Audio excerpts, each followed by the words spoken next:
minasyaitonir rajim. Bismillahirrahmanirrahim. Assalamualaikum warahmatullahi wabarakatuh. Alhamdulillahirabbil alamin wassalatu wassalamu ala asyrafil anbiya'i wal mursalin wa ala alihi wa sahbihi ajma'in.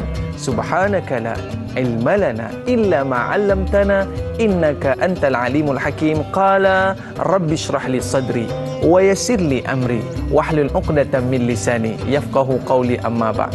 Alhamdulillah, anda bersama dengan saya Dai Aiman dalam Tanyalah Ustaz, biar tahu jangan keliru. Apa khabar para penonton sekalian?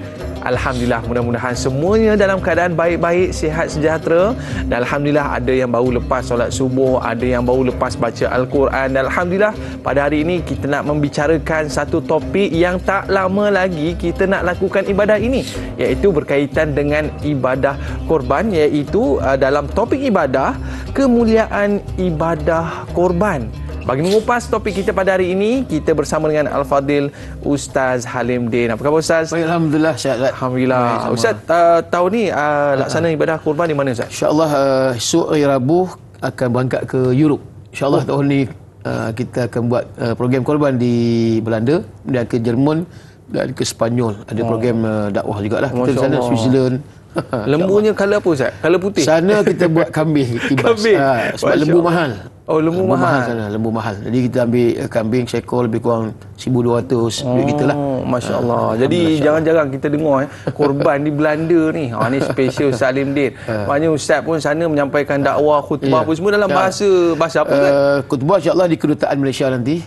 Di The Hague, Belanda, kita dalam bahasa Melayu lah. Oh, dalam bahasa Melayu. Sebelum ni ada khutbah Jumaat dalam bahasa Inggeris. Di Belanda juga sebelum ni. Masya Allah. Jadi bila pada hari ini kita nak bicarakan satu topik, sampai ke Belanda Ustaz buat korban. Jadi pastinya banyak kemuliaan ataupun keistimewaan dalam ibadah korban ini, sehingga kan kita sanggup berkorban apa saja, harta ataupun nyawa. Baik, kepada para penonton sekalian yang nak bersama dengan Al-Fadil Ustaz, boleh call kita di talian 1-800-8816-77 ataupun terus ke Facebook Tanyalah Ustaz TV3. Baik, para penonton sekalian, anda dah laksana korban ke belum? Kalau belum, jom kita dengar sama-sama dengan Al-Fadil Ustaz apakah kemuliaan ibadah korban. Sebagai mukadimah Ustaz, tafadhal. Bismillahirrahmanirrahim. Assalamualaikum warahmatullahi wabarakatuh. Alhamdulillah, wassalatu wassalamu ala Rasulillah wa ala alihi wa ashabihi ajma'in. Subhanaka la ilma lana illa ma 'allamtana innaka antal alimul hakim.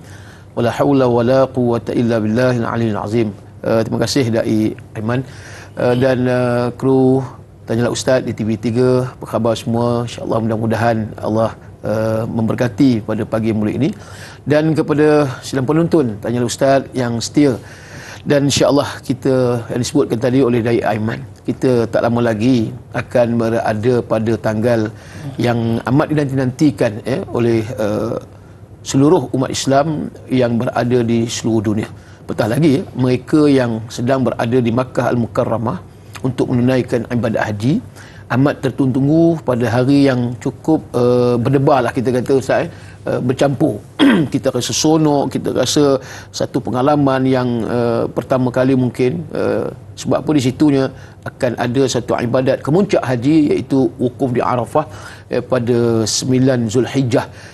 Dan katanya tahun ini Haji Akbar, maknanya dikumpulkan satu pada tanggal 9 Zulhijjah, hari Jumaat di situ, dan juga hari wukuf di situ. Itu digelar sebagai Haji Akbar. Baik, kemudian seperti mana kita sedia maklum, sidang penonton sekalian, ibadat korban ini iaitu ibadat yang tertua di dunia dilaksanakan. Pensyariatannya sejak di zaman Nabi Allah Ibrahim Khalilullah alaihissalam. Jadi bila disebut ibadat korban ini, kita akan meninjau dan akan memfokuskan pada satu cerita yang Allah sebut di dalam surah As-Saffat ayat 102. Di antaranya satu ayat yang disebut oleh Allah, falamma balagha ma'ahu sa'ya qala ya bunayya inni ara fil manam anni azbahuka fanzur madza tara qala ya abati fa'al ma tu'maru satajiduni insyaallah minas sabirin. Baik, maksud dia, kata Allah, telah sampai usia Nabi Allah Ismail, anak Nabi Allah Ibrahim. Usianya itu sudah boleh membantu ayahnya meninggikan binaan Kaabah. Kemudian berkatalah ayahnya, wahai anakku yang kusayangi, ayah telah bermimpi. Mimpi Nabi ni Ustaz, tuan-tuan sekalian, mimpi yang disebut sebagai cirinya ru'yah sadiqah, mimpi yang benar kata ulama, maksudnya berupa wahyu dan sebagainya.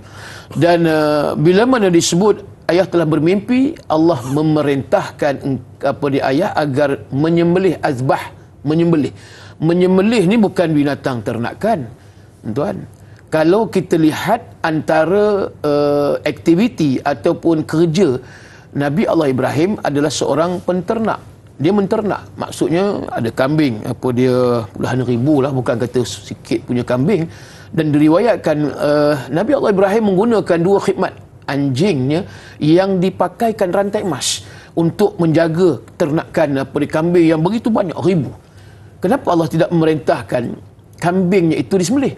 Sedangkan kambing yang boleh dimakan. Tetapi Allah memerintahkan azbahuka. Allah perintahkan menyembelih engkau wa Ismail. Fanzur madza tara. Dan apakah pandangan dan pendapatmu? Bahasa kita kata, what is your opinion, Ustaz? Cakap putih pasal nak pergi Europe, cakap putih sekali. Apakah pandangan dan pendapatmu wa Ismail? Lalu dijawab oleh Nabi Ismail, qala ya abti fa'al ma tu'maru satajiduni insyaallah minas sabirin. Inilah bila sifat seorang Nabi Allah, Rasul Allah dan tuan-tuan sekalian, Allah memerintah ni Nabi dan Rasul ni sami'na wa ata'na. Walaupun hukum akal kata tidak, tetapi dari sudut wahyunya itu nampak.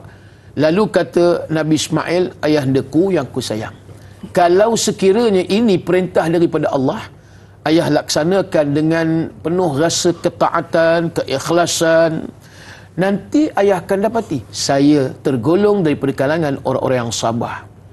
Bila disebut orang yang sabar ni, maknanya orang yang mendapat satu kemenangan. Di sinilah satu kita katakan bermula pensyariatan ibadat korban.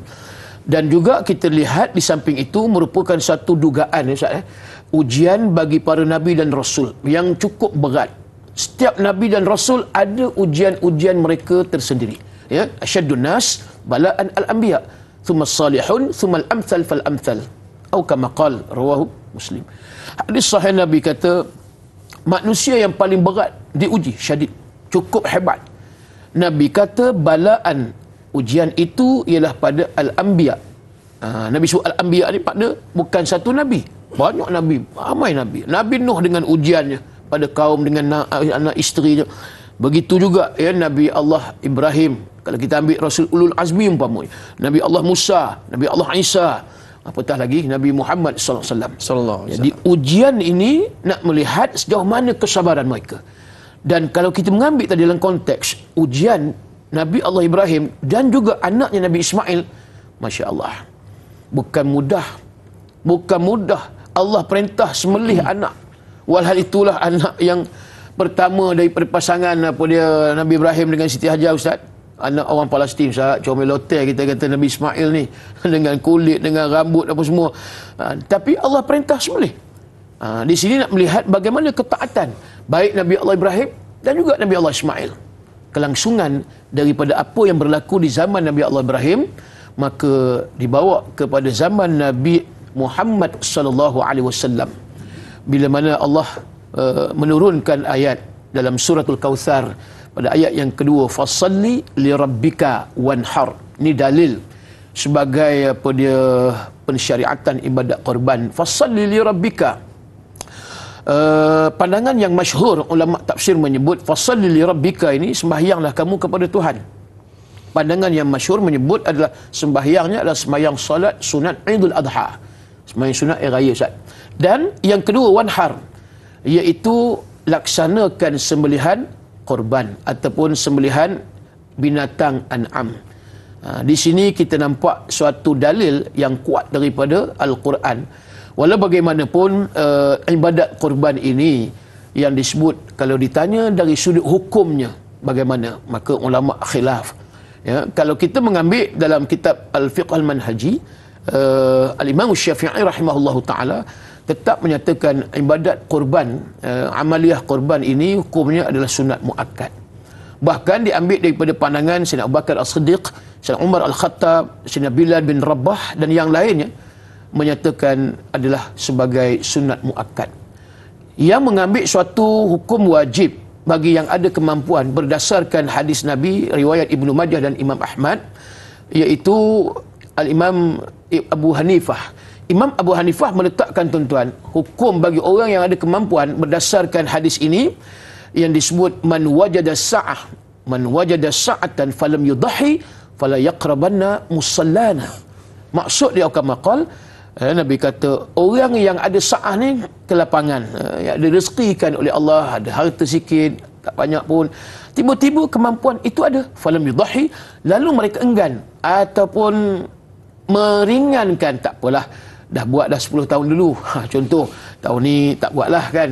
Jadi bagi Imam Abu Hanifah menyatakan, kamu ada kemampuan berdasarkan hadis Nabi, tiba-tiba kamu tak melakukan ibadat korban, fala yaqurbanna musallana. Nabi kata jangan hampir dengan tempat solat aku. Di sini Imam Abu Hanifah kata hukumnya bagi orang yang ada kemampuan adalah wajib. Hanya Imam Abu Hanifah saja daripada fuqaha, baik Imam Syafi'i, Maliki dan juga Imam Hanbali, ya, kesemuanya menyebut adalah hukumnya sunat muakkad. Walaupun sunat muakkad, ialah banyaklah hikmahnya, saya tuan-tuan sekalian. Bila kita melakukan ibadat korban ni, di antara satu manifestasi syukur kita terhadap nikmat yang Allah kurniakan. Kemuncaknya adalah takwa. Di sinilah kita lihat ukuran, indikator bagaimana kita ini orang yang dikurniakan. Wa in ta'uddu ni'matallahi la tuhsuha. Sekiranya kamu nak menghitung, menghisap, nak kalkulit nikmat yang aku beri ni, kata Allah pada kamu, la tuhsuha. Ustaz, tak akan dapat kita hitung, punya banyak. Sebab itulah bila mana ada harta yang kita dikurniakan oleh Allah, kita rasa kalau aku habiskan dalam satu bahagian, Ustaz, sekarang berapa Ustaz? 800 lebih kurang. 800 lebih. Kemboja berapa lebih kurang? 400, 300 setengah. Ni Ustaz kata nak pergi Nigeria pula kan? InsyaAllah. Allah. Berapa Ustaz kalau Nigeria? 300 setengah. 300 setengah. Masih lagi dibuka ni. Ada yang setengah tempat ataupun ejen-ejen yang buat korban di luar negara, satu hari sebelum berlangsungnya hari raya korban boleh lagi, tuan-tuan. Maknanya ada lagi masa ni. Kita fikir-fikir, kalau aku simpan pun 300 setengah pun habis gitu juga. Yang merokok habis dengan duit merokok Ustaz. Lepas tu yang main nombor lagi, itu lagi lah kan. Yang main nombor dah macam-macam lagi lah, habis duit dengan judi je. Na'udzubillah min zalik. Kemudian apa dia yang kaki makan, apa lagi Ustaz? Dengan macam-macam siakap kayangannya dengan itu kan. Silap-silap pula pergi pula kedai makan pula ni yang western food Ustaz, dengan daging wagyu pula lagi. Allah, boleh makan daging wagyu tu slice tu nak dekat 1000, ada yang 800. Fikir-fikir, baiklah kita habiskan sebahagian, bukan ada apa-apa sangatlah kita kata untuk dunia, tapi kita memilih untuk apa dia? Untuk kebahagiaan di negeri akhirat. Sebab natijah implikasi kesan daripada ibadat yang juga disebut ibadat nahrun, ibadat udhiyah, ya, ibadat kurban, kesemuanya ini natijahnya untuk diri kita dan kebahagiaan di negeri akhirat. Sebab itu juga bila disebut korban itu daripada qarib, maknanya dekat. Qarib yaqrabu qurban. Qarib maksud dia dekat. Bila kita buat ibadat korban ni, tuan-tuan sekalian, tujuan dia untuk taqarrub ila Allah, untuk mendekatkan diri kepada Allah Subhanahu wa taala. Mudah-mudahan ibadat korban kita pada tahun ini kita laksanakan dengan keikhlasan, kemudian kita mengharapkan hanya redha daripada Allah Subhanahu wa taala, insya-Allah Ustaz. Masya-Allah Ustaz. Tadi Ustaz ada sebut satu perkara tentang bagaimana kita ni mendapat nikmat yang cukup banyak Ustaz, daripada bangun tidur sampai tidur balik, banyak sangat nikmat yang kita dapat, dan disebabkan nikmat yang banyak itulah kita solat dan juga kita berkorban. Itu tanda kesyukuran kita kepada Allah Subhanahu wa taala. Banyak lagi perkara yang akan Ustaz kongsikan tentang kemuliaan ibadah korban. Tapi para penonton jangan ke mana-mana. Kembali selepas ini dalam Tanyalah Ustaz, biar tahu, jangan keliru.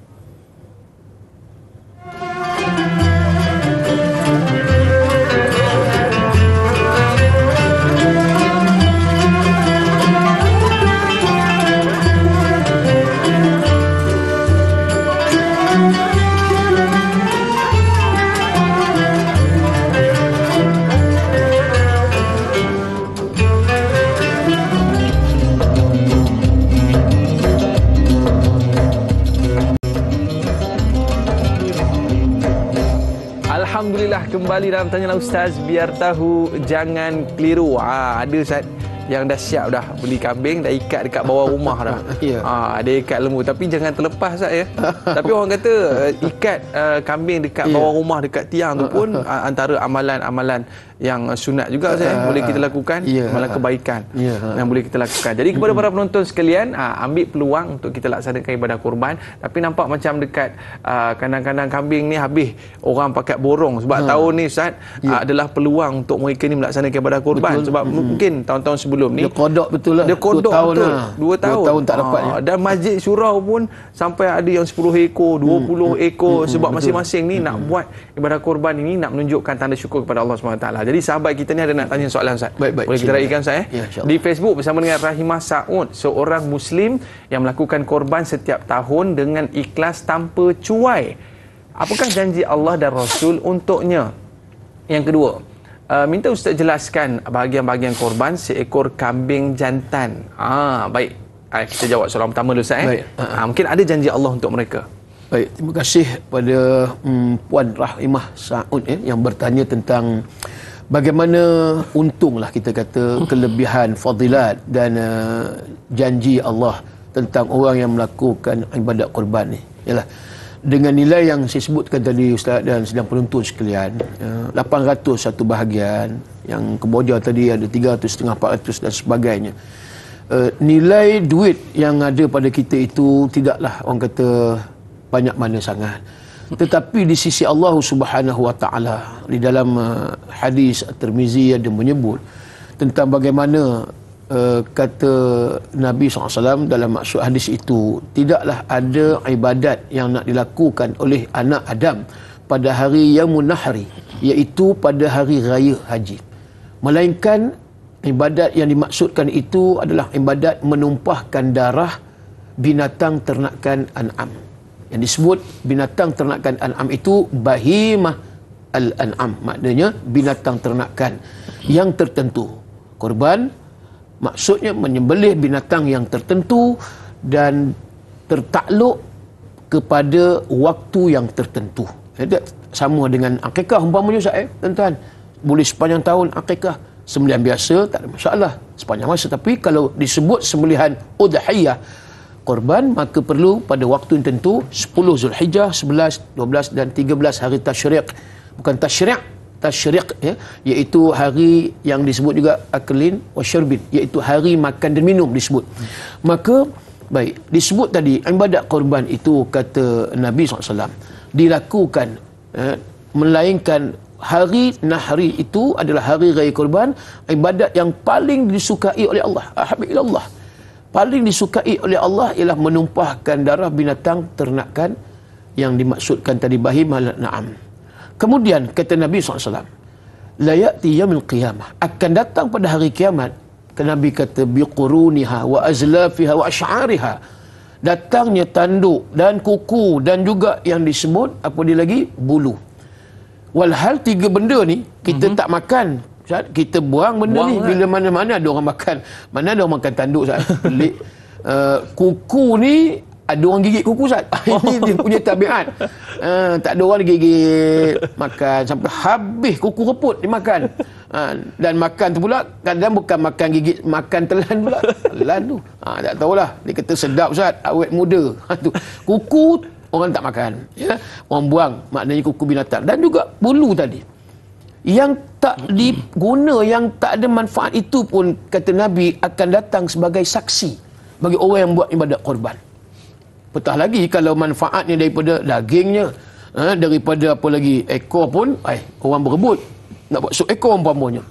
Tulangnya tulang rusuk, batang pinang lagi, yang tu lagi lah. Yang benda yang kita tak guna ini pun akan jadi saksi. Bayangkan berapa banyak ganjaran kelebihan yang Allah nak bagi.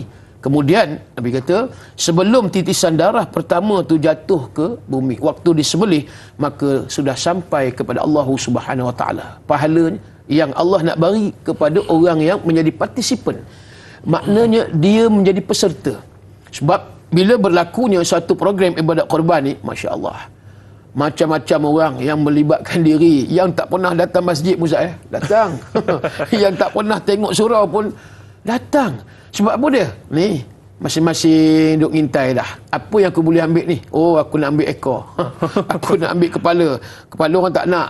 Dia nak proses. Aku nak ambil lidah umpamanya. Ada yang datang nak ambil kulit, nak buat apa? Kompang ke bukan? Gitulah lebih kurang. Ada orang yang tak nak proses perut tapi dia nak buat macam-macam lah. Sate perut dan sebagainya. Jadi kita lihat memang meriah. Kita yang jadi peserta ibadat korban ni sudah tentulah Allah Subhanahu Wa Taala nak mengganjarkan juga. Dalam riwayat dia menyebut sebanyak mana bulu yang ada pada haiwan yang kita lakukan korban itu, maka sebanyak itulah dosa-dosa kita diampuni ataupun digugurkan oleh Allah Subhanahu Wa Taala. Allahu Akbar. Tak ada satu pun yang rugi, tuan-tuan. Cuma yang pentingnya bagi orang yang buat ibadat korban, maka perlu melihat kepada jiwa hati. Innamal a'malu binniyat wa innamal likulli imrin ma nawa. Apa pun Nabi kata, niat. Apa yang kamu buat berdasarkan kepada niat. Kalau kamu buat korban itu kerana Allah, maka dapatlah kamu kerana apa ni? Korban itu kerana Allah. Pahalanya yang Allah nak bagi. Inna salati wa nusuki wa mahyaya wa mamati lillahi rabbil alamin. Bacaan doa iftitah waktu kita nak sembahyang sebelum Fatihah. Kemudian lagi apa disebut? Maka korban ini yang penting juga, kata Allah dalam suratul Hajj ayat 37, la yanalallaha luhumuha wala dima'uha walakin yanaluhu taqwa minkum. Jangan kamu harapkan darah dan dagingnya sampai kepada Allah, akan tetapi yang sampai kepada Allah daripada takwa. Kerana itu pada peserta ibadat korban awal lagi ni Ustaz, tuan-tuan sekalian, bila kita nak buat ibadat korban, perbetulkan, luruskan niat. Niatnya kerana Allah, bukan niat aku nak daging korban. Hari-hari kita makan daging, tuan-tuan. Kan, kecuali lah kot kalau ada yang buat korban daging wagyu, Ustaz, kalau lembu wagyu. Wah, tu maksud dia Jepun. Gyu tu maksud dia daging lembu. Ramai orang tak tahu. Wah tu maksud dia Jepun. Sebab cantumkan kombinasi wagyu.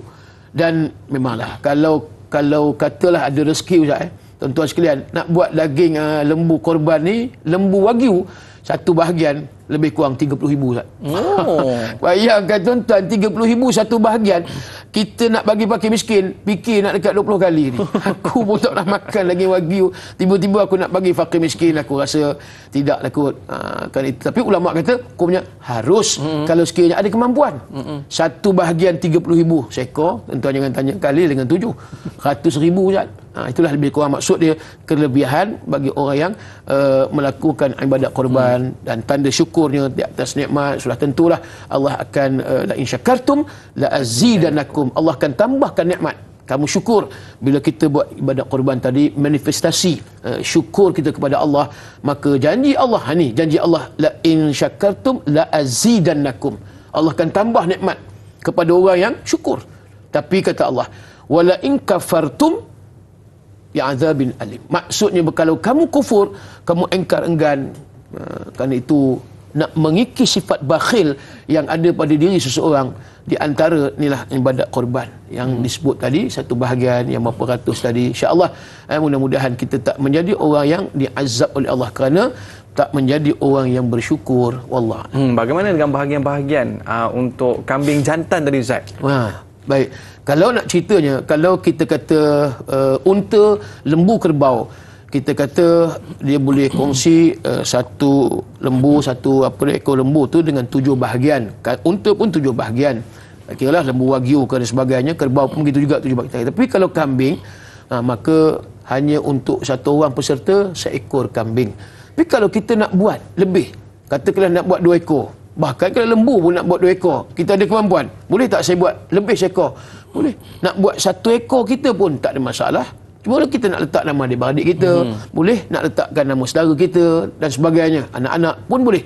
Dan Rasulullah pernah melaksanakan, Nabi buat korban dengan 2 ekor kibas. Kibas ni biri-biri lah maksud dia. Jadi Nabi buat 2 ekor yang katakan kambing. Sama ada jantan betina tu tidak menjadi masalah. Tapi dari sudut bilangan ekornya, kita kata seorang seekor memadai. Tapi kalau nak buat 2 ekor pun tidak menjadi masalah, sebab ada rezeki lebih. Wallahualam. Sebab ada orang tanya, Ustaz, dia nak buat untuk 4 orang sekali. Jadi maknanya mungkin kita buat untuk seorang, Ustaz. Dia sebab satu bahagian untuk satu orang peserta, Ustaz. Okey, baik, sahabat kita ada nak tanya soalan, Ustaz. Pemanggil kita di talian bersama dengan Omar Abdul Majid. Assalamualaikum. Waalaikumsalam warahmatullahi wabarakatuh. Dai Aiman dan Ustaz Halim Din. Ya, saya Umar Abdul Majid dari Felda Cini Timur 3, Pekan Pahang. Assalamualaikum Ustaz dan Dai. Assalamualaikum warahmatullahi wabarakatuh. Ya, soalan saya begini Ustaz. Seperti dalam kehidupan kita pun kita perlukan berkorban, perlukan pengorbanan. Kalau tidak, payahlah sikit kehidupan kita di dunia ni untuk apa orang kata, untuk menikmati kebahagiaan hidup berumah tangga, pengorbanan seorang isteri, seorang suami, dan pengorbanan kepada anak juga. Jadi soalan saya begini Ustaz, apakah kita berkorban ini boleh ke daging korban itu kita buat kenduri kenara Ustaz? Yang kedua saya nak tanya, apakah boleh kita niatkan korban kita ini kepada mak ayah kita yang dah meninggal dunia ini Ustaz? Apakah hukumnya Ustaz? Itu soalan saya Ustaz dan Dai. Terima kasih banyak Ustaz dan Dai. Assalamualaikum. Waalaikumsalam warahmatullahi wabarakatuh. Buat kenduri kenara Ustaz. Baik, terima kasih Cik Umar Abdul Majid. Bila disebut daging korban ni, kita kena lihat dalam hadis Nabi SAW menyebut ada tiga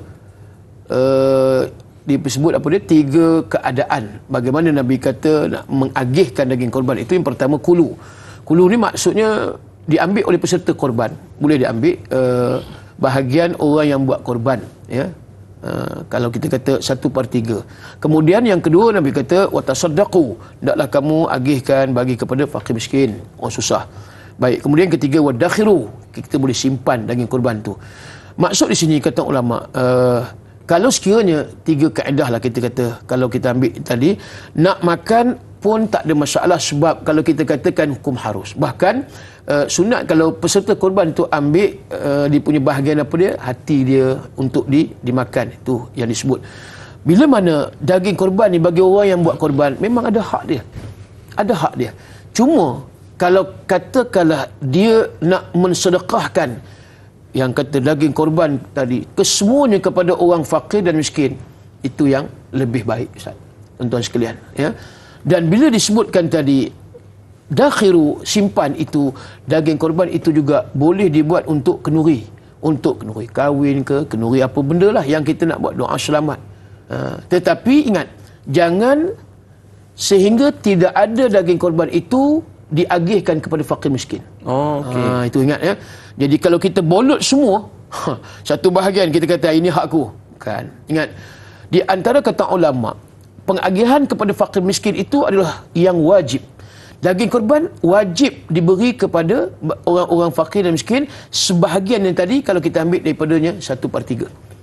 Walaupun sikit, tapi mesti sampai kepada fakir miskin. Itu kena cari, tuan-tuan. Kena cari miskin bandar, kena cari miskin kampung, orang asli dan sebagainya. Kita kena cari supaya matlamat ibadat korban itu sampai. Kenapa? Ibadat korban itu sinonim dengan watasaddaqu. Maknanya ibadat korban ni satu sedekah. Kalau kita kata aku ni dah tiap-tiap hari makan daging, sebab itu fikir apa lagi aku nak buat korban. Walau bagaimanapun, bila kata dia sebutkan tadi bahagian kita tadi yang kita dapat, tak terpulang pada kita. Nak buat doa selamat, kenduri tahlil ke apa benda pun, sebab itu hak kita. Hak kita, tak ada masalah. Ya, kita nak makan banyak mana pun semua, kita terpulang. Sebab itu ada hak kita, bahagian kita.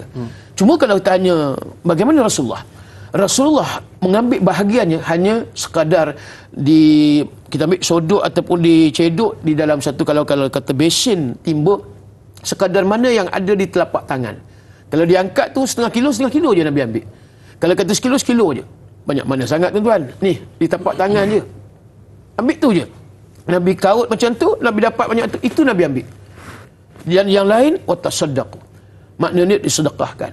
Kalau tanya tadi boleh tak untuk kita punya bahagian tadi nak buat kenduri dan sebagainya, boleh. Cuma tak boleh ambil kesemuanya, ya, bahagian kita tadi habis buat kenduri di masjid, buat kenduri di surau, itu tak boleh. Tapi untuk bahagian kita tadi tak ada masalah. Kan, apa pun kita nak buat, kita nak sedekah pada orang yang apa dia, jiran kita dan sebagainya. Cuma haram hukumnya daging korban yang kita buat sembelihan tadi pergi jual pula Ustaz. Jual pula. Pula dah. Sekarang ni dah naik macam-macam barang-barang keperluan gindu. Dia ambil kesempatan Ustaz. Aku ni kira masuk korban 800. Congak-congak ni kalau aku jual balik ni aku dapat 1,500. Sudah. Sekilo RM40 Ustaz. Dia jual sekilo RM40. Dia nak ambil. Yang ni tak boleh, hukum haram. Itu jelas, ya. Baik. Saya rasa itu soalan pertama tadi dah terjawab saya. Dan kedua, bagaimana apa dia tadi disebut soalannya. Yang kedua Ustaz, bagaimana kalau kita melihatkan ibadah korban ni Ustaz kalau ibu bapa yang meninggal Ustaz. Meninggal tadi. Baik. Pada mazhab Syafi'i tidak ada korban bagi orang yang dah mati. Dalam mazhab Syafi'i tak ada. Korban ini untuk orang yang hidup, ya. Cuma pandangan yang lain ada menyebut hukumnya harus dan sebagainya. Tapi kalau kita dalam mazhab Syafi'i, maka tidak ada korban untuk orang yang sudah mati. Kecuali kalau sekiranya orang tu dah niat untuk buat korban, tuan-tuan sekalian. Tiba masa waktu nak buat ibadat korban tu, dia meninggal dunia. Maka perlu diteruskan oleh si waris tadi. Ataupun di menazah. Yang tu waris kena laksanakan sebelum dia meninggal. Tiba-tiba tak sempat dia nak ada ataupun hidupnya tak sampai pada hari korban, meninggal dunia, maka dia hendak dilaksanakan korban nazar tadi oleh si waris. Dan tak ada korban tadi dalam mazhab Syafi'i, saya ulang balik, untuk orang yang dah mati, orang yang dah tidak ada apa-apa lagi. Kecuali bagi orang yang hidup, inilah waktu yang kita nak belanjakan harta kita. An malihi min aina tasabah wa fima anfaqah, kata Rasulullah. Harta kamu daripada mana kamu dapat dan ke mana kamu belanja. Belanja tu pada waktu bila? Waktu kita hidup. Yang tu sebaik-baiknya. Kalau haji memang ada badal haji, umrah. Ya, apa dia zakat boleh di qada lah, tidak menjadi masalah. Tapi kalau apa dia ibadat korban, dia tak ada istilah apa dia qada bagi orang yang dah mati umpamanya. Ataupun nak sedekahkan pahala kepada orang yang mati. Yang tu dalam mazhab Syafi'i maka tidak ada. Jelas insya-Allah. Baik Ustaz. Jadi maknanya inilah dia amalan yang perlu kita laksanakan sebelum kita meninggal dunia, supaya apa? Menunjukkan tanda syukur kita kepada Allah SWT. Tapi Ustaz, macam Ustaz kata tadi, ada yang dia buat ibadah korban ni tapi pahalanya nak sedekah pada mak ayah. Kita nak berehat seketika Ustaz. Insya-Allah. Baik para penonton, jangan ke mana-mana, kembali selepas ini Tanyalah Ustaz, biar tahu jangan keliru.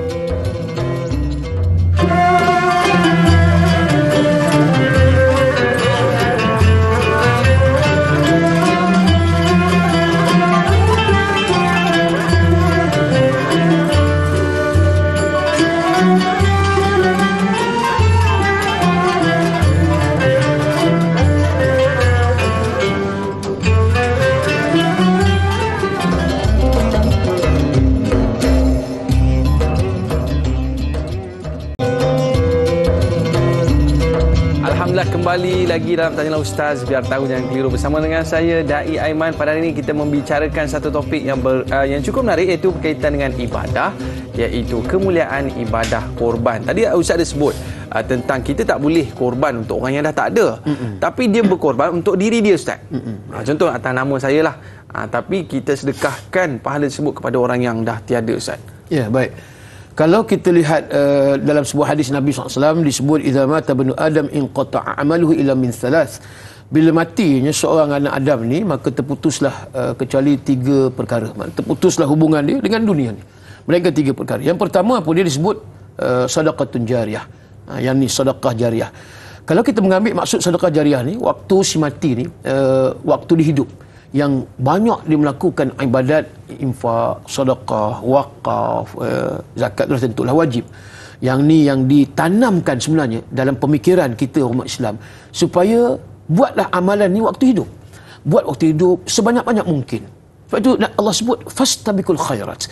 Berlumba kamu membuat khairat ni, kebaikan, kebajikan. Supaya apa dia? Kita kata ini sebagai satu saham. Wal tanzur nafsum ma qaddamat li ghad, kata Allah. Pada setiap jiwa, pada setiap orang diri nak melihat apakah persiapan, persediaan, bekalan yang dia nak bawa untuk hari ghadat. Apa dia ghadat ni, maksud dia hari besok, hari kematian, hari akhirat nanti. Bila mana kita lihat ini di antara yang disarankan oleh Allah dan juga Nabi SAW. Maknanya waktu hidup inilah kita nak buat banyak kebaikan. Dan yang kedua disebut ilmu yuntafa'u bih, ilmu yang kita pelajari dan kita manfaatkan, amalkan. Yang ketiga disebut iaitu waladin salih yad'ulah, anak yang salih yang ditinggalkan oleh si mati tadi, doa untuk mak ayah dia. Berbalik kepada Ustaz tadi, bila mana dikatakan orang yang dah mati ni mereka tadi dah terputus amalan, tiba-tiba bagi orang yang hidup tadi, anaknya, isterinya, kemudian apa dia, ahli keluarganya, ialah mengenangkan arwah ni, Allah banyak harta Ustaz, banyak duit, sampai 1 juta, 2 juta. Tapi arwah masa hidup dia memang beramal. Memang rajin sedekah. Kadang-kadang dia ni menjadi satu personality yang tersembunyi. Dia ni tidak menunjuk-nunjuk pada orang dan tak bagi tahu pun. Aku bagi banyak mana pada masjid, aku bagi banyak mana pada pembinaan masjid umpamanya, aku bagi banyak mana pada rumah anak yatim, sekolah tahfiz, sekolah agama. Dia buat ni secara senyum-senyum ataupun diam-diam. Cuma bila mati tu lebihan harta dia ada. Katakanlah tadi lebihan harta dia ada dan telah difaraidkan katakanlah kepada dia punya keluarga dia, anak beranak dia, isteri dan sebagainya, semua dapat dah. Tiba-tiba isteri dia ataupun anak dia teringatkan ayah dia. Kan, macam mana ni nak beramal ni? Jadi masuklah tabung masjid umpamanya. Kemudian apa dia nak beramal lagi ni? Daripada duit arwah ni dulu. Dah difaraidkan, memang hak mutlak. Memang kita punya dah. Cuma mengenangkan mak ayah ni. Ayah tadi, aku sayang cukup ayahku ni. Jadi dia pun pergi satu tempat yang nampak under construction, nak buat sekolah tahfiz. Dia pun donate di situ. Dia niatkan untuk arwah ayah dia. Baik, ulama Syafi'i kata, ulama-ulama Syafi'iyah menyebut, maka harapan itu ada, moga-moga Allah terima daripada apa yang diniatkan tadi untuk si arwah. Cuma kalau disebutkan tadi korban, adakah sama dengan apa yang dimaksudkan tadi? Sebab korban tadi berbalik kepada untuk individu. Individu maksud setiap orang. Kalau dibuat maka pahala bagi dia. Bila dia buat macam ni maka pahala bagi dia. Kalau sekiranya kalau kita buat tadi bukan untuk diniatkan pada nama arwah, tapi kita nakkan pahala tu berkongsi dengan arwah. Pandangan saya lah, ini pandangan saya. Maka kita niatnya, maknanya kalau Allah Subhanahu Wa Taala nak terima, terimalah. Share pahala tadi dengan si arwah. Walaupun tidak ada dalam mazhab Syafi'i korban untuk si mati yang dah meninggal. Tapi kita punya niat tadi, kita qasad, kita harapan itu, mudah-mudahanlah aku niat pahala juga sampai kepada arwah bapa aku ataupun suami aku yang meninggalkan harta ataupun tak ada harta pun, niat saja-saja nak sampaikan pahala pada arwah. Itu kita mengharapkan saja. Kalau sampai, alhamdulillah. Kalau tidak pun maka tak rugi, sebab dia balik kepada kita pahala ganjaran yang Allah nak bagi. Allah. Orang kata Ustaz, kalau kita sembelih lembu ni bagus sikit Ustaz. Sebab orang kata jadi kenderaan di hari akhirat dia besar sikit. Betul Ustaz? Baik. Ada jadi kenderaan di hari akhirat nanti. Kalau nak sebut tentang bagaimana yang dikatakan, memang ramai orang yang sembang-sembang begitulah, katanya jadi kenderaan di akhirat. Betul ke? Hadis itu hadis yang apa dia tidak sahih. Bahkan sanad yang ada daripada riwayatan hadis itu disebut orang yang matruk ni, maksud dia kita kena tinggalkan. Ini disebut dalam apa dia riwayat Dailami. Hadis itu ada menyatakan dia menjadi tunggangan di akhirat, tapi tidak sahih. Dan perlu ditinggalkan sebab bersifat matruk sanadnya, dan kita tak boleh ambil dia sebagai satu sandaran. Jadi sebutnya, kalau ada orang sebut lagi menjadi tunggangan, maka tidak ada yang sebenarnya. Menurut hadisnya itu bukan hadis yang sahih. Ada yang cukup dhaif jiddan barangkali mungkin. Jelas Ustaz? Jelas. Baik, kita ada pemanggil talian Ustaz, boleh kita raikan? Kita bersama dengan Supinah Yusof. Assalamualaikum. Waalaikumsalam warahmatullahi wabarakatuh. Alhamdulillah, syukur pada Allah ya. Assalamualaikum Ustaz yang dirahmati Allah dan da'i. Waalaikumsalam warahmatullahi wabarakatuh. Ustaz, macam ni kan, bagi orang yang mampu ni Ustaz kan, dia rasa seronok sangat dapat berkorban kan. Tapi bagi orang yang tak mampu ni Ustaz, tapi dia teringin nak berkorban juga. Jadi kalau ada 8 orang tu, dia share Ustaz, seorang ni 100. Lepas tu bubuh satu nama je kan Ustaz kan. Lepas tu maknanya yang 88 orang ni juga dapat pahala ke Ustaz. Sebab dia teringin nak berkorban tapi tak mampu. Jadi bubuh satu nama je Ustaz. Okay Ustaz ya. Assalamualaikum. Assalamualaikum warahmatullahi wabarakatuh. Macam mana Ustaz, boleh ke? Baik.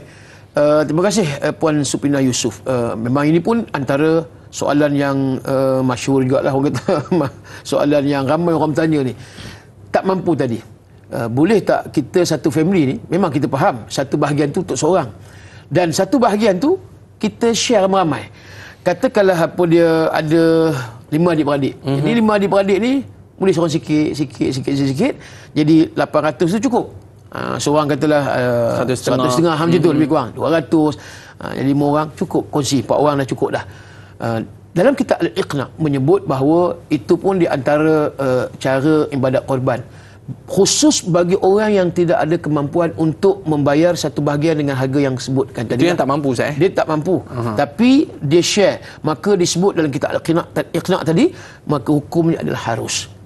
Cuma pahala dia tak samalah apa dia macam apa dia yang ambil satu bahagian untuk satu orang. Macam jugalah kita kata puasa sunat 6 Syawal yang lepas. Yang terbaik puasa qada itu diasingkan dengan puasa sunat 6 Syawal. Maknanya dah tentulah lebihan orang yang mengasingkan. Tapi walau bagaimanapun, dia tak mampu nak puasa qada, tapi dia puasa qada itu juga ada 2 in 1. Dapat juga 6 Syawal. Kalau nak buat asing 6 Syawal dia tak mampu. Qada pun dah 10 hari. Dalam keadaan campur lagi 6 hari, 16 hari. Tapi boleh tak dia satukan niat? Maksud dia qada itu dapat dak 6 Syawal, maka hukumnya boleh. Macam tu juga tadi. Kalau sekiranya tak mampu untuk satu bahagian 800 dan boleh tak share dengan yang lain, maka disebut dalam kitab tadi, maka hukumnya adalah harus boleh. Baik. Cuma pahalanya tidak sama orang yang mengambil dia punya bahagian, satu bahagian seorang, satu bahagian seorang. Saya teringat Ustaz sebut daging wagyu tu. Nanti Ustaz kita try sekali Ustaz. InsyaAllah, insyaAllah. Saya pernah try daging rusa Ustaz. Tapi yang peliknya daging rusa pun tak buat korban pula. Mungkin Ustaz boleh jawab selepas ni lah Ustaz. InsyaAllah. Para penonton nak tahu jawapannya, jangan ke mana-mana, kembali selepas ini. Tanyalah Ustaz, biar tahu jangan keliru.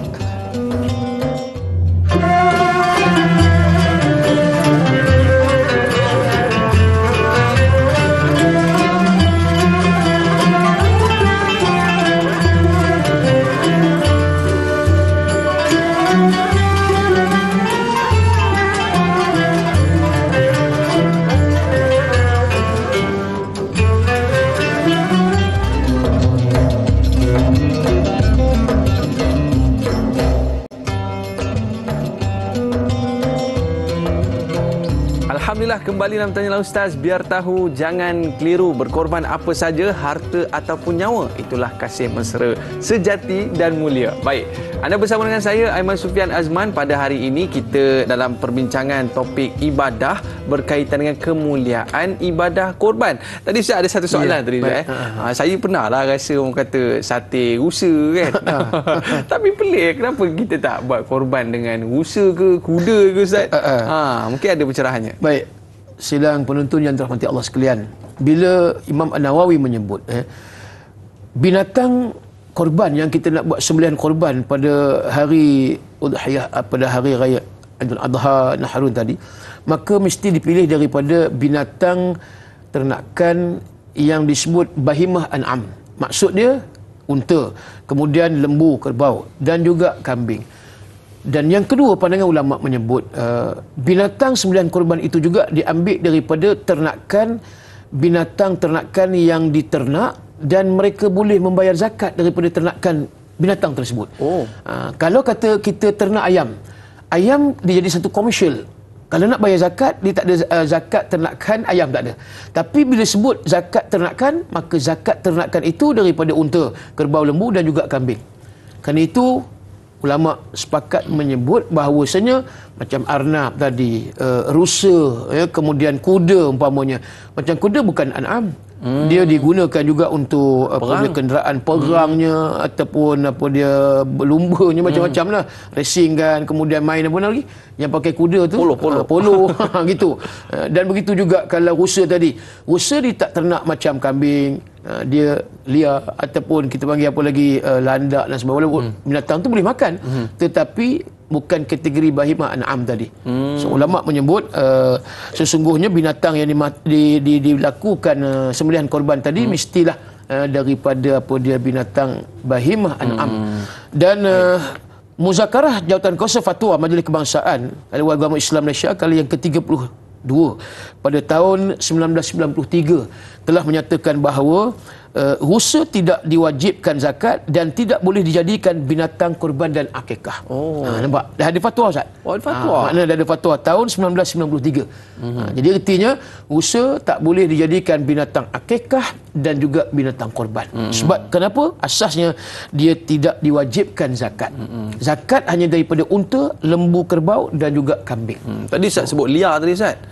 Kalau kita memburu Ustaz, tiba kita dapat tembak-tembak, tengok kambing Ustaz, kambing liar ataupun lembu liar, jadi begitu Ustaz. Macam mana pula dengan maksudnya dari sudut apa tu? Maknanya daripada sudut tadi Ustaz sebut kena binatang peliharaan iaitu an'am. Bagaimana pula kalau ada kambing ataupun lembu yang liar ni Ustaz?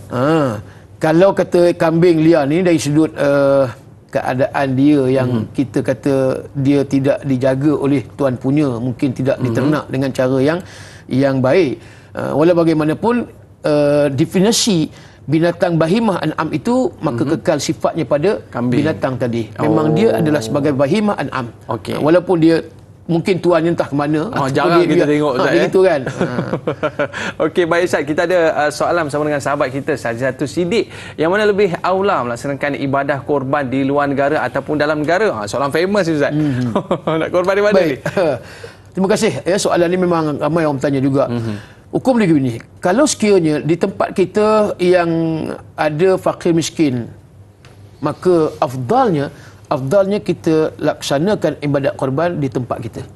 Sekiranya kalau ada masih lagi fakir miskin di tempat kita, unless lah kecuali tempat kita ni katakanlah negeri ni golongan kayangan semua belaka. High class semua lah kita kata. Kayangan semua. Takat daging ni bukan takat daging lembu biasa, wagyu Ustaz. Jadi semua makan wagyu. Kalau aku buat korban ni, orang ni makan wagyu. Jadi macam tak kena nak bagi pada siapa. Contohlah, ataupun sebuah negara ni kira semua orang kaya belaka. Semua kayangan semua. Maka di situ kita pun meninjau. Saya pernah buat misi kemanusiaan korban ni di Vietnam Ustaz, di Kemboja. Dan bila melihat keadaan di sana, ya Allah, contoh perkampungan Chow Duc di Vietnam ni, daripada Ho Chi Minh nak pergi Vietnam ni lebih di perkampungan Chow Duc daripada Ho Chi Minh lebih kurang dalam 6-7 jam. Masya-Allah. Memang jauh. Di sana setahun sekali makan daging kurban. Sama juga yang ramai buat di Kemboja, di perkampungan Cham dan sebagainya. Memang susah. Kalau kita tengok di sana lebih ramai lagi yang susah. Katakanlah Ustaz, satu option kita kata pilihan. Boleh tak saya buat seekor di sini kambing dan seekor di Kemboja? Kita kata alan, amat digalakkan. Terbaik. Maknanya sebab kita boleh dapat dua-dua. Di sini pun kita dapat, di sana. Tapi kalau kita nak memilih mana yang kata afdal, ambil di tempat kita. Jadi ulama menyatakan bahawa hukum harus memindahkan yang katakan tadi penyembelihan korban pada hari raya nanti ke negara orang.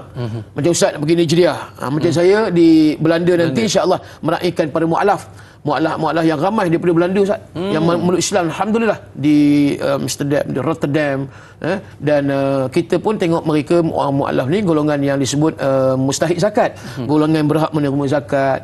Kita nak bantu mereka dan bagilah orang kata supaya mereka nampak keindahan Islam itu, melihat bagaimana Islam orang kata membantu orang yang baru nak meluk Islam dan sebagainya. Jadi itulah antaranya kita mengambil suatu falsafah ibadat korban itu juga ialah menolong, membantu orang-orang yang susah. Baik Ustaz, tapi bila mana kita ni yang paling meriah sekali bila mana suasana ibadah korban di surau ataupun di masjid Ustaz dengan kemah dan sebagainya, jadi semua pakai bawa parang untuk apa? Untuk membahagikan daging-daging tersebut. Cuma masalahnya Ustaz, bila nak bahagikan daging tersebut, bila Ustaz sebut tadi bahagian untuk asnaf fakir miskin itu wajib Ustaz. Maknanya dalam korban tersebut kita kena ada bahagian yang kita beri kepada asnaf fakir miskin. Jadi mungkin ada saranan kepada AJK masjid yang tengah menonton kita pada hari ini Ustaz, supaya tidak melalaikan tanggungjawab ini. Baik. Ya, kita lihat memang seronok kemeriahan ibadat korban ni. Dah 2 tahun kita tak dapat nak buat secara terbuka. Tahun lepas pun rasanya boleh di pusat penyembelihan kan. Tapi alhamdulillah tahun ni nampak diizinkan, ada kelonggaran yang banyak dan diberi oleh pihak berkuasa. Memang seronok Sebab itu betul lah Ustaz Dai dan juga tuan-tuan sekalian AJK yang sedang menonton ni, AJK surau apa dia masjid, kita lakukan ibadat korban ni bagi peserta ikhlas. Mereka dah ikhlas. Tapi bagaimana pula yang mengendalikan, maksud daripada A to Z lah, penyembelihnya bagaimana, tukang lapahnya bagaimana, tukang motongnya bagaimana, kemudian tukang menyampaikan ataupun menyerahkan daging korban tadi, kesemuanya jawapan dia perlu ada keikhlasan untuk melakukan. Tak boleh mengintai-ngintai juzuk ataupun bahagian-bahagian daging yang kita nak. Umpamanya aku nak batang pinang, aku nak bahagian tulang rusuk, ni yang seorang lagi aku nak ekor, kemudian aku nak kepala, lidah. Sudahnya mana fakir miskin yang bahagian? Tak ada.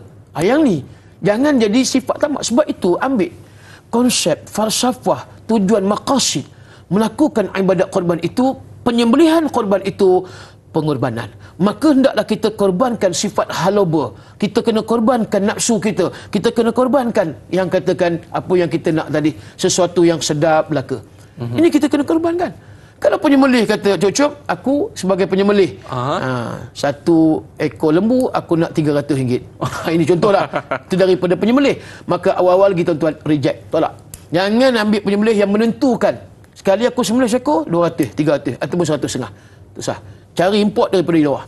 Ataupun tukang lapah kata, aku dah melapah, aku cop-cop, aku nak ekor. Jangan siapa ambil ekor. Ini bukan satu ibadat yang kita boleh share pahala yang Allah nak beri.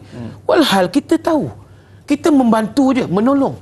Yang lebih afdal menerima daging tu kalau ambil tadi cara sunnah Nabi. Nabi hanya betul-betul apa yang ada di tapak tangan. Sekali Nabi syauk macam tu je, itu saja.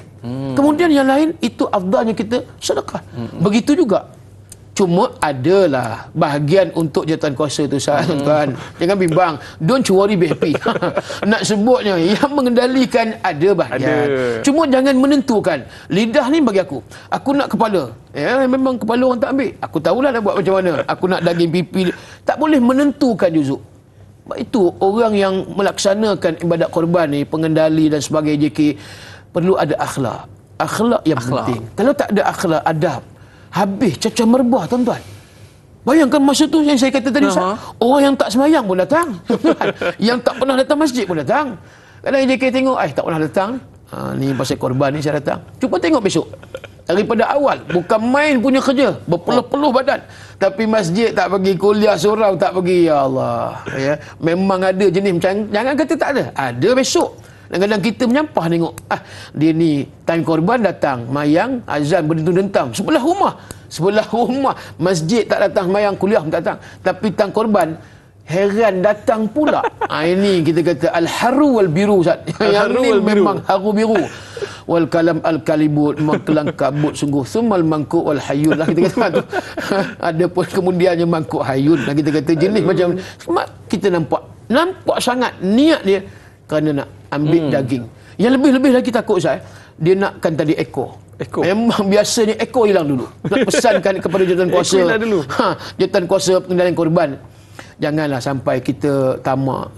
Bahagian tu perlu kita kata biarlah adil. Maknanya jawatan kuasa semua sepakat, okey, himpun dulu, simpan. Mana yang boleh kita ambil. Kemudian jangan ambil bahagian orang. Lebih-lebih lagi fakir miskin punya bahagian jangan kita ambil. Dan bagi daging yang elok, yang betul-betul berkualiti. Kita nak ambil tulang yang mana dah mungkin kita kata fakir miskin ni tak makan takut tulang ni. So kita ambil, tapi jangan ambil tulang yang berkualiti umpamanya. Ambil batang pinang, itu bagi orang yang lebih afdal menerima daripada kita. Saya ada cerita, Ustaz. Tuan sekalian nak kongsi share. Ada di satu tempat, saya nak sebut tempat mana, tuan. Di Malaysia ke, Ustaz? Di Malaysia ni. Saya juga di situlah. Bila mana dia melakukan, maksud dia membantulah mengendalikan proses untuk menyiapkan proses ibadat korban. Dan dia ni kira macam tadi lah, AJK, tukang lapar dan sebagainya. Kemudian dimasukkan dalam plastik. Dia punya apa-apa yang dia nak lah. Yang juzuk-juzuk bahagian yang, ya mesti yang orang kata yang kualiti. Kalau kata tadi mungkin ekor dan sebagainya, dimasuk dalam plastik. Dia letak di atas atap bumbung surau. Yang tu tak tinggi sangatlah, dia boleh letak. Dan seminggu selepas selesai ibadat korban, tuan-tuan, ada bau yang orang kata dia bau bancang, bau bangkai, busuk. Cari-cari mana bau. Bila tengok rupanya di atas bumbung surau tadi. Rupanya yang mengendalikan tadi antara tadi AJK, dia letak di atas tu, nampak cerita tamak ni. Yang kita orang tamak selalu rugi. Dia letak atas tu, Allah lupakan dia. Dia tak ambil yang dia ambil tu, maksud macam kita kata macam mencuri lah. Dia nak reserve kan untuk dia. Dia awal lagi. Ini yang kata ni, sifat ni memang ada pada manusia. Akhirnya daging tu dilupa ambil, bahagian-bahagian apa yang dilupa ambil, busuk, tak boleh. Tamak selalu. Tamak. Jumpa atas kita buang. Itu antaranya lah, tuan-tuan nak pesankan, janganlah jadi seperti mana yang disebutkan tadi, ya. Orang tamak ni selalu rugi. Tamak selalu rugi. Itu cerita dia. Okey, baik. Maknanya orang yang melaksanakan ibadah korban itu sendiri pun dapat pahala sebab dia melaksanakan dengan penuh keikhlasan. Baik, banyak lagi yang akan kita tanya berkaitan dengan ibadah korban sebab saya yakin para penonton semua ada ambil bahagian korban, betul tak? Baik, dan kita nak berehat seketika dan kita dah tamat dah di TV3 dan kita akan sambung lagi 30 minit di TV9. Jangan ke mana-mana, kembali selepas ini. Tanyalah Ustaz, biar tahu jangan keliru.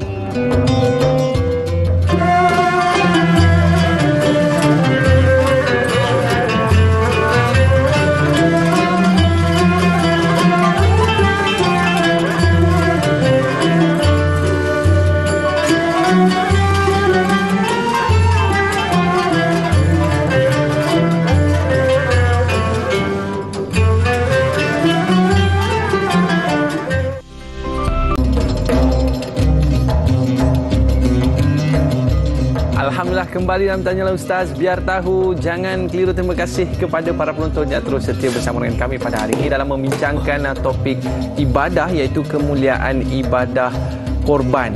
Baik Ustaz, bila kita sebutkan tentang korban Ustaz kan, membawa kita satu semangat baru dalam kita nak berkorban apa saja Ustaz, untuk agama, untuk keluarga, untuk masyarakat dan untuk negara kita sendiri Ustaz. Sahabat kita ada satu soalan yang cukup menarik daripada Nur Ashikin. Soalan saya, apakah syarat-syarat bagi wanita yang ingin buat korban? Adakah terdapat pantang larang terhadap wanita yang ingin melakukan korban tersebut untuk perempuan ni Ustaz? Ya. Baik, terima kasih kepada yang bertanya tadi tentang pantang larang ataupun ialah adab bagi seorang wanita yang nak melakukan ibadat korban. Dia tidaklah macam kita kata semayang kan. Kalau wanita ni nak kena suci daripada hadas kecil, hadas besar umpamanya, suci daripada haid, nifas dan sebagainya. Tapi ibadat korban ni kalau datang haid pun tak ada masalah pada hari korban itu. Cuma kalau kita katakan wanita ni kena jagalah adab-adab dia, walaupun teringin nak menyaksikan apa dia sebenarnya korban tadi, tidaklah sampai ke tahap bercampur lelaki dengan perempuan, pergaulan. Itu nak kena asingkan. Sebab kadang-kadang kita excited sangat kan. Betul. Ya, teruja. Ini pertama kali nak tengok lembu sembelih ni. Nak tengok darah banyak mana. Lepas tu nak tengok keadaan nazak apa dia lembu waktu disembelih tadi. Ada sakaratul maut ke tidak. Contohlah. Itulah contoh tuan. Jadi dia terlalu berkobar-kobar nak tengok ni. Kena jaga batasan ya. Jangan sampai yang ni lelaki perempuan bergaul apa semua sekali, itu antaranya. Dan apa dia, kalau kita berbalik kepada afdal, binatang yang kita nak sembelih tu sebenarnya, orang yang buat korban tu dia hukumnya sunat. Dia sendiri yang menyembelih. Dia sendiri. Kalau boleh lah. Tapi hukumnya wanita tadi. Balik pada wanita, hukumnya makruh. Ya, jadi maknanya kita kena cari yang lelaki. Tapi kalau dah tak ada, orang lelaki dah, rijal tu tak ada dah pada waktu itu. Tempat tu pun tak ada lelaki, zaman tu pun dah tak ada lelaki, semua perempuan je. Yang berani perempuan je. Itu je. Yang berani, yang boleh motong tu pula boleh perempuan je. Maka tak apalah. Sebab itu tadi makruh kan. Dah tak ada, kita kata daruratnya, bolehlah. Cuma yang tadi penyembelih tadi taklah yang lelaki itu yang afdal. Baik, kemudian kalau kita ambil lagi contoh wanita-wanita ni, kenalah jaga aurat kalau sekiranya datang pada waktu nak menyembelih. Kenapa? Niat yang kita perlu lihat ya, waktu di antara bila waktu kita kena niat, dia ada beberapa keadaan. Niat itu waktu kita menyerahkan duit Ustaz, sebab itu ada akad salam dan sebagainya pada orang yang mewakilkan, yang kita wakilkan. Okey, Ustaz buat korban di mana? Kemboja umpama. Saya mewakilkan Ustaz. So itu di situnya boleh datang niat lah. Maksudnya boleh berniat lah. Ataupun kita transfer duit, tu boleh berniat dah. Dan ulama kata turunnya lembu daripada lori, katakanlah dah sampai dah 2 hari sebelum ibadat korban, maka di situ dah kita boleh niat. Dan juga niat pada hari kejadian. Yang tu di antara ya, bila waktu kita tengok okey, nama diumumkan siapa dia, Halim Din umpamanya, bila mana waktu itu nama disebut 7 orang, satu lembu kan, lembu A, lembu B, lembu 1, lembu 2, lembu 3. Bila disebut tadi dan kita pun tengok waktu itu kita niat untuk menyembelih korban, ataupun kita menjadi tadi tukang sembelih, waktu itulah kita niat untuk korban tersebut. Maknanya tak perlu nak akad salam ke apa Ustaz? Akad salam tu kita punya adat lah. Cumanya kita menyebut itu wakil, itu ada dia punya kaedah dia. Yang penting niat untuk menyembelih korban tadi. Jadi artinya wanita tadi kena jaga adab-adabnya begitulah ya. Antaranya pakaian tadi, pergaulannya, ya, kemudian jangan sampai meronta-ronta pula, menangis-nangis pula. Macam meratap kematian. Tak boleh terima lembu ni disembelih umpamanya. Aku lah, tak boleh kan. Itu kalau ada lah. Tapi kita kata macam tak ada kot. Tak ada. Kalau Jadi kata, saya pernah dengar sebuah hadis ni, sehingga kan Nabi SAW suruh Fatimah pergi tengok sembelihan tu Ustaz. Mungkin kenapa Nabi suruh tu, ada kebaikan ke Ustaz? Ya. Bila mana disebut penyaksian sembelihan korban tu, kita melihat tu betul-betul kita ada rasa. Aku ni macam kita kata kematian Ustaz. Bila kita tengok kematian tu, kita dengar kematian lain. Tapi kalau kita pergi ziarah, tengok jenazah sampai ke kubur ditanam, dia lain dia punya jiwa kita tu. Macam tu juga kalau kita buat korban, kita menyaksikan binatang tu disembelih. Allah. Kita tak boleh kata zalimnya, kejamnya binatang tu kena sembelih. Tapi sebenarnya memberi satu spiritual yang cukup luar biasa. Semangat kita.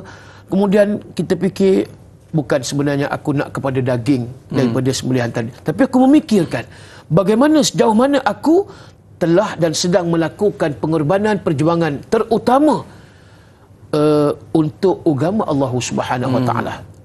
Kalau kita lihat bagaimana pengorbanan sahabat Nabi sendiri, itulah tentulah sahabat-sahabat Nabi tuan-tuan, bagaimana mereka sampai terkorban umpamanya, diseksa kerana akidah, mempertahankan akidah dan sebagainya.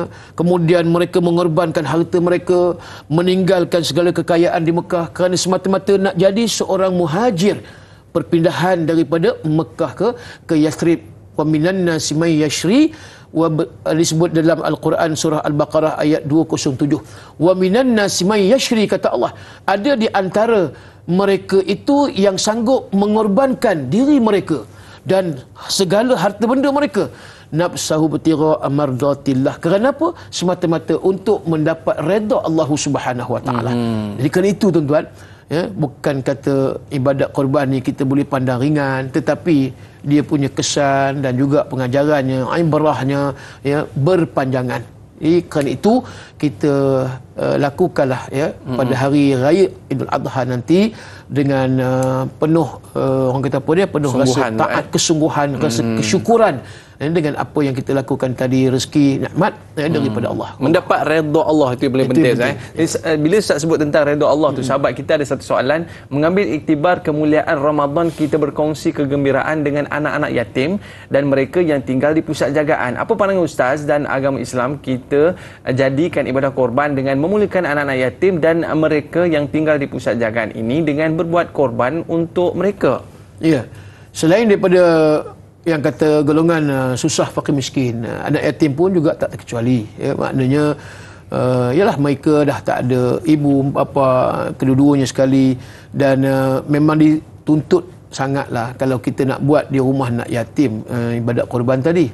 Itu matlamat yang kita rasanya sampai di situ. Sebab anak yatim pun ramai yang miskin. Walaupun bagaimanapun ada juga anak yatim yang ada harta yang ditinggalkan oleh mak ayah. Yang tu kita kata betul lah, kita meraihkan. Dan kena ingat bahawasanya anak yatim ni amat-amat dimuliakan oleh Allah dan Rasul.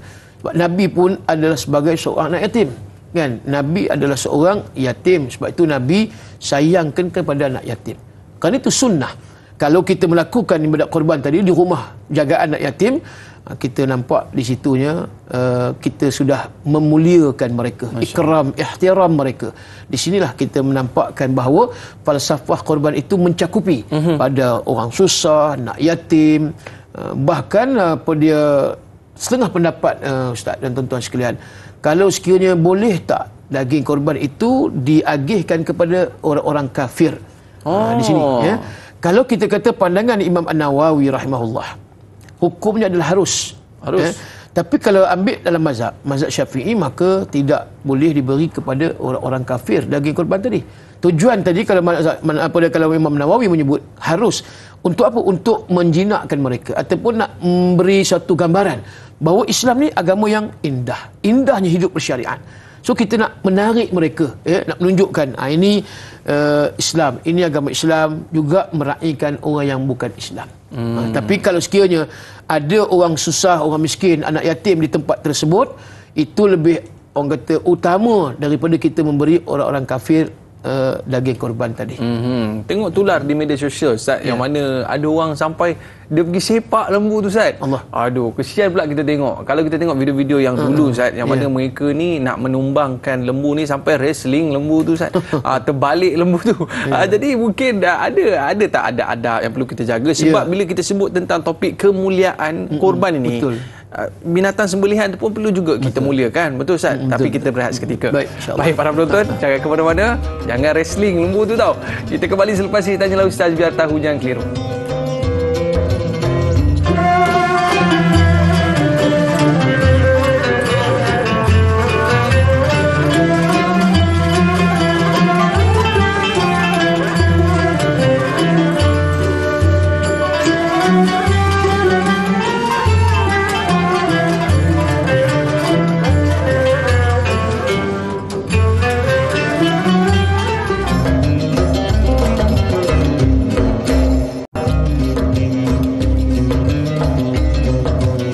Alhamdulillah, kembali dalam Tanyalah Ustaz biar tahu, jangan keliru. Baik, para penonton sekalian, ada satu soalan Ustaz, sahabat kita di Facebook bersama dengan Norizan Sidin. Banyak syarikat korporat yang mendermakan lembu untuk korban kepada surau, masjid, taman perumahan. Soalan saya, ahli jawatan kuasa masjid taman ini meminta nama ahli karya untuk dinamakan sebagai peserta korban lembu tersebut dan tidak dikenakan sebarang bayaran. Adakah dibolehkan berbuat sedemikian? Boleh ke Ustaz? Ya, baik, terima kasih. Memang kadang-kadang tiap-tiap tahun kita dengar cerita, sama ada kadang wakil rakyat ataupun syarikat, konglomerat dan sebagainya yang nak menyumbang lembu korban ataupun kambing. Kalau lebih baik lagi unta lah. Kalau nak menyumbang tu biarlah yang terbaik kan. Kita kata gitulah. Baik. Kemudian apabila lembu tadi diserahkan kepada katalah kampung ataupun taman, adakah kita boleh mengambil daripada lembu tersebut, namanya kita menentukan siapa-siapa yang kita nak letakkan? Maka hukumnya harus, kata ulama. Boleh. Ya, hukumnya harus. Kita meletakkan katalah 7 orang tadi, nama adik-beradik kita. Dan lembu yang kedua kita letak nama yang lain. Dan kata ulama, yang lebih baik kita meletakkan nama orang yang susah, yang memang tak mampu nak buat korban. Itu yang terlebih baik. Walau bagaimanapun bebas. Kita nak meletakkan nama-nama siapa tak ada masalah. Cuma dia bagi je kan dia lembu tadi terpulang pada pihak jawatan kuasa kampung dan sebagainya. Dan kalau sekiranya orang yang bukan Islam lah katakan, kan, YB, wakil rakyat bukan Islam, bagi lembu boleh tak? Sebab kadang-kadang orang fikir, aku ni macam mana ni? Kalau dia bagi pada kita untuk lembu korban, boleh tak letak nama-nama? Hukum tadi harus. Kalau tak letak nama-nama pun, maknanya kita ambil lah. Cuma di sini kalau kita katakan bukan Islam yang sumbang kepada kita, orang yang bukan Islam, kita boleh jadikan dia sebagai sembelihan makanan biasa, tak ada masalah. Yang tu nak buat kenduri untuk jawatan kuasa pengendali korban dan sebagainya, itu boleh lah. Kan? Sebab yang bagi tadi orang yang bukan Islam. Tapi kalau yang menyerah tadi satu syarikat, ada bercampur orang kata boleh bercampur Islam dengan yang bukan Islam dan Muslim dengan Muslim, so kita boleh meletakkan ikut. Kalau kita nak letakkan 7 orang tadi, siapa yang boleh kita pilih, boleh. Tapi Ustaz, jenis letak nama mak ayah ni tapi tak bagi tahu mak ayah Ustaz, boleh ke macam tu? Sebaiknya kita maklum je, tak bagi tahu pun hukumnya sah. Kalau kita kata dah masuk 7 orang dalam satu bahagian, satu lembu tadi kan. Cuma maklumkan, saya dah buat korban untuk mak ataupun ayah dan sebagainya, untuk anak pun gitu juga. Okey. Jadi macam mana dengan tadi wrestling tadi Ustaz? Ada tak ada adab dia? Kesian lembu tu Ustaz. Baik, begini, Islam meletakkan perlunya kita berlaku ihsan, berlaku kebaikan kepada bukan sahaja makhluk manusia, tetapi kepada haiwan dan binatang. Tidak tak boleh zalim, kita tak boleh kejam terhadap binatang. Sekalipun kita kata anjing. Kalau kita mengambil bagaimana seorang pelacur yang beri minum kepada seekor anjing, dan akhirnya disebut dalam hadis bahawa pelacur itu ke syurga dia. Maknanya dia tidak zalim pada anjing. Dia bagi minum pada anjing. Maknanya kalau kata binatang korban ni, kita buat macam wrestling tadi, macam Ustaz kata tadi, dia pergi tekan tanduk sampai patah. Allah. Sampai kadang-kadang kita tengok tuan-tuan, waktu proses nak menyembelih tu, ada orang yang tu kata tu nak kena ngaji juga, tu saya nak kena belajar juga. Janganlah sampai pergi pijak perut, sampai 10 orang pergi pijak perut. Perut tu perut lembu. dia pun nak nyawa juga. Kalau kita buat macam tu tanpa tekan leher yang kuat sampai seolah mencederakan, yang lebih bimbang lagi, takut dia mati sebelum disembelih. Uish. Ini bangkai, kita tak boleh makan, hukumnya haram. Sebab itu kena jaga. Jangan sewenang-wenangnya kita buat benda-benda yang boleh mencedera, parahkan pula lembu tu. Kalau setakat cedera ringan tak apa. Dia cedera parah sampai macam tadi tanduknya patah, kakinya patah, kan dah masalah. Binatang yang cacat. Sebab itu kita nak supaya mereka yang terlibat, yang involved, yang melibatkan diri di dalam melaksanakan ibadat korban, daripada yang menyembelih, tukang lapah, tukang potong, sampailah yang mengagihkan, kesemuanya perlu berlaku ihsan kepada binatang tadi, ya. Dan bila mana nak menumbangkan lembu dan seumpamalah kerbau, walaupun besar macam mana pun, cari kaedah yang mudah. Nabi Ismail memesan kepada ayah dia supaya bila nak menyembelih nanti saya, wahai ayah, maka tajamkan mata pisau. Ini adabnya. Maknanya jangan sembelih dengan mata pisau yang tumpul. Kita sudah melakukan suatu, orang kata apa dia, penganiayaan kejam, zalim, sakit bila gunakan mata pisau yang tumpul. Sebab itu ada kajian menyebut bila mata pisau yang tajam sekali sembelih tu, kalau mati dia dengan 3 urat yang wajib diputuskan, maka itu sebagai satu penyembelihan yang orang kata yang TikTok lah, maksudnya yang tu yang paling baik. Itu di antara. Baik. Bila kita sebutkan daripada awal tadi Ustaz, kita keluar duit, kita beli lembu dan kita berkumpul, kita sembelih korban dan kita agihkan kepada asnaf fakir miskin. Ini merupakan satu perjalanan ibadah yang cukup baik dan mungkin ada falsafah di sebalik daripada ibadah korban yang boleh kita terapkan dalam kehidupan seharian kita, Ustaz. Baik. Ya, sidang penonton yang dirahmati Allah sekalian, sememangnya terlalu banyak hikmah ibadat korban yang kita laksanakan. Saya ingat lagi ulama ada menyebut dalam satu ungkapan, dia kata man ardas salah wal islah wal majda wal izzah bi ghairi jihad wa tadhiyah fa huwa halimun wahimun. Apa maksud? Ini bukan hadis, ya, tapi kata-kata ulama, barang siapa yang nak kepada kebaikan, penambahbaikan dan ketinggian dan juga kemuliaan, maka bighairi jihad wa tadhiyah, tidak melakukan suatu jihad dan pengorbanan, kata ulama, fahuwa halimun wahim, seumpama seorang yang mimpi yang kosong, tuan-tuan. Kerana itulah perjalanan tadi Ustaz sebut daripada awal sehingga akhirnya pengagihan daging korban tadi, yang lebih penting, yang aulawiyat, keutamaannya kita melihat sejauh mana kita yang kita tengok pada binatang, sifat kebinatangan itu kita sudah buang ataupun campak jauh-jauh. Sifat tamak, halau yang tu di antara. Dan yang lain yang kita lihat tadi daripada ibadat korban itu, antaranya tadi tanda syukur, kemudian kita nak mendekatkan diri kepada Allah Subhanahu Wa Taala. Kemudian bila mana kita lakukan ibadat korban, pengagihan daging korban tadi kepada fakir miskin, menunjukkan bahawa silaturahmi antara orang yang kaya dengan orang yang miskin berlaku. Jurang perbezaan yang kaya semiskin tadi dapat didekatkan. Bukan zakat saja, tetapi melalui ibadah korban yang kita laksanakan.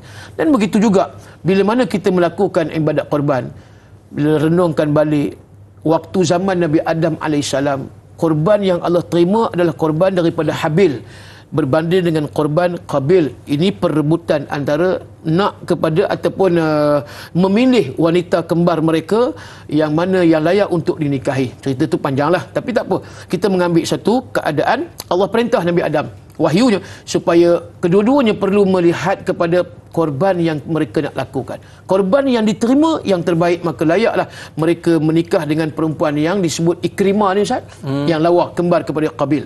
Ya, Habil dia ada Lubuda, itu disebut Lubada perempuan dia. Dan bila mana nak kepada Ikrimah ni, dua-dua nak kepada Ikrimah, Allah perintahkan supaya mereka ni buat korban.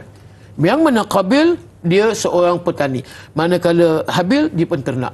Korban yang dibuat oleh Qabil hanya dengan beberapa ada yang kata secekak gandum dan juga dia hasil pertanian yang tidak berkualiti. Tetapi Habil korbannya adalah ternakan kambing, dipersembahkan, lalu ternakan itu diterima oleh Allah yang terbaik. Sebab itu dianjurkan buat korban ini yang terbaik. Kerana itu juga kita melakukan pengorbanan, Ustaz, dengan lagu P. Ramlee tadilah, berkorban apa saja, kemudian harta ataupun nyawa. Bila mana harta dan nyawa ni, sampai orang dia memilih jalan syahid, walaupun dia memikirkan diri dia, aku ni boleh je kalau aku nak seronok dengan nikmat, tapi tak. Saya ambil contoh apa dia? Iaitu seorang sahabat Nabi yang bernama Hanzalah bin Abi Amir. Hanzalah ni semua orang tahu bagaimana keadaan matinya seorang sahabat Nabi yang cukup hebat. Maka bila mana dia memilih berperang di medan Uhud daripada menikmati iaitu malam perkahwinan pertamanya bersama isterinya, dia meninggalkan isterinya waktu itu, belum lagi satu malam. Lalu kata isterinya, abang nak ke mana? Abang nak ke medan Uhud. Dan abang tidak mahu menangguhkan urusan abang untuk masuk ke syurga Allah Subhanahu wa taala. Dia memilih terkorban, syahidnya di medan Uhud. Maka Nabi menyaksikan berebut-rebut tuan-tuan, para malaikat Allah nak memandikan jasad Hanzalah bin Abi Amir. Itu contoh. Dan kita nampak berkorban pada harta. Ya, kalau kita nampak siapa dia Abu Bakar As-Siddiq dalam perang Tabuk, orang yang menyerahkan kesemua hartanya pada waktu itu, kerana waktu itu negara Islam Madinah berlaku defisit, maka diserahkan kepada Rasulullah kesemua hartanya. Tarakta li'ayalik ya Abu Bakar, apa yang tinggal lagi pada kamu ya Abu Bakar? Maka kata Abu Bakar, aku tinggalkan Allah dan Rasul. Hartanya semuanya dikorbankan. Begitu juga yang disebut Ummul Mukminin Khadijah binti Khuwailid, diinfakkan, diwakafkan harta kesemuanya untuk jalan dakwah, jalan yang disebut jalan Islam Nabi SAW. Habis tuan-tuan, tak ada apa lagi pada mereka. Maka apa yang mereka dapat sudah tentulah kebahagiaan, kenikmatan syurga. Inna a'tainakal kautsar. Sesungguhnya Allah bagi nikmat yang banyak kepada orang yang melakukan ketaatan. Maka di situnya disediakan syurga, di dalamnya kausar, nahar fil jannah, kata Nabi. Syurga yang di dalamnya ada sungai mengalir yang disebut sungai Kausar. Hafatahu min dhahab, tebing kiri kanannya daripada emas, wa majrahu 'ala dar wal yaqut, dan aliran tanahnya, kalau kita kata sungai kita tanah, tetapi sungai itu dia punya dasarnya adalah batu-batu permata, Ustaz. Allah, yang cukup hebat. Dan kemudian disebut lagi tarbatahu atibu minal misk, bau air sungai Kausar itu lebih harum daripada wangian kasturi yang kemuncak wangi di dunia. Yang keempat akhirnya, wa abyad minas salji, warna air sungai itu lebih putih daripada salji. Ini sebagai motivasi lah untuk kita bila dengar ni, seronok lah. Memang seronok. Setiap apa yang kita lakukan, korban, pengorbanan, maka itu dinilai oleh Allah dengan nilai yang cukup tinggi harganya. Hadiah untuk orang yang berkorban. Saya baik Ustaz, mungkin ada sedikit doa ringkas ataupun kesimpulan ringkas daripada Ustaz, dan juga doa ringkas untuk penutup kita topik pada hari ini. InsyaAllah mudah-mudahan beberapa hari lagi yang kita menantikan apa dia, sama ada bagi orang yang buat haji itu sudah tentulah hari wukuf di Arafah. Dan kita yang tidak melaksanakan ibadat haji, antara ibadat yang dituntut puasa pada hari 9 Zulhijjah. Jangan lupa puasa sunat hari Arafah, sebab ayukaffirus sanah qablahu allati qablahu wassanata allati ba'dahu. Pahalanya ataupun ganjarannya diampunkan dosa setahun sebelum dan setahun selepas, iaitu bagi orang yang berpuasa pada tanggal 9 Zulhijjah.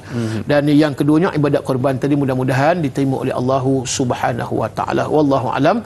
InsyaAllah sama-sama kita mendadah tangan mohon kepada Allah agar Allah menerima amalan kita dan juga segala kebaktian dan kebaikan. A'udzubillahi minasyaitonirrajim. Bismillahirrahmanirrahim. Alhamdulillahirabbil alamin, wassalatu wassalamu ala Rasulillah wa ala alihi washabbihi ajma'in. Allahumma inna nas'aluka 'ilman nafi'an wa 'amalan mutaqabbalan wa rizqan wasi'an wa shifaa'an min kulli da'. Allahumma ya Allah, kami mohon kepadamu ya Allah, permudahkanlah nanti ya Allah pada hari raya korban untuk kami melaksanakan ibadat korban, yang kami bulat hati kami, keikhlasan yang kami nak tunjukkan kepadamu ya Allah. Ibadat korban nanti semata-mata kerana Allah, lillahi ta'ala. Ya Allah ya Tuhan kami mohon kepadamu ya Allah, jadikanlah hidup kami ini ya Allah sebagai kehidupan ittiba'us sunnah, mengikuti sunnah Nabi sallallahu alaihi wasallam. Ya Allah ya Tuhan kami, ampunkanlah dosa-dosa kami ya Allah, ampunkanlah dosa-dosa kedua bapa kami ya Allah, ampunkanlah rakan-rakan dosa rakan-rakan kami ya Allah, ampunkanlah dosa guru-guru kami ya Allah, dan ampunkanlah dosa yang sengaja ataupun tak sengaja ya Allah, dan lebih-lebih lagi ya Allah, ampunkanlah dosa besar, dosa yang kami lakukan kepadamu ya Allah, beserta dengan sunat taubat yang kami lakukan ya Allah. Ya Allah ya Tuhan kami mohon kepadamu ya Allah agar jadikanlah kami hamba yang beriman dan bertakwa ya Allah, bertakwa untuk melaksanakan ibadat korban, bertakwa untuk melakukan apa juga perintahmu ya Allah. Mudah-mudahan kami dibalas dengan syurga yang kekal abadi ya Allah. Allahumma ja'al jama'ana jama'an marhuma wa tafarruqna min ba'dihi tafarruqan ma'suma. Allahumma rabbana atina fid dunya hasanah fil akhirati hasanatan wa qina adzaban nar. Wassallallahu sallallahu ala sayyidina Muhammadin wa ala alihi wa sahbihi baraka wasallam. Alhamdulillahi rabbil alamin. Amin amin ya rabbal alamin. Terima kasih kepada Fadil Ustaz atas penjelasan topik kita pada hari ini. Dan para penonton, esok ada temu janji kita dalam topik pengajian hadis 40 Imam Nawawi, ihsan sesama makhluk. Panel yang kita jemput pada esok hari adalah Ustaz Jafri Abu Bakar bersama dengan moderator Dai Anas. Saya Dai Aiman, mohon maaf di atas telanjur kata terlajak bicara. Ada rezeki kita jumpa lagi. Ila liqa, ma'assalamah. Kita tutup majlis kita dengan kafaratul majlis dan suratul as. Assalamualaikum warahmatullahi wabarakatuh. Subhanakallahumma wa bihamdika.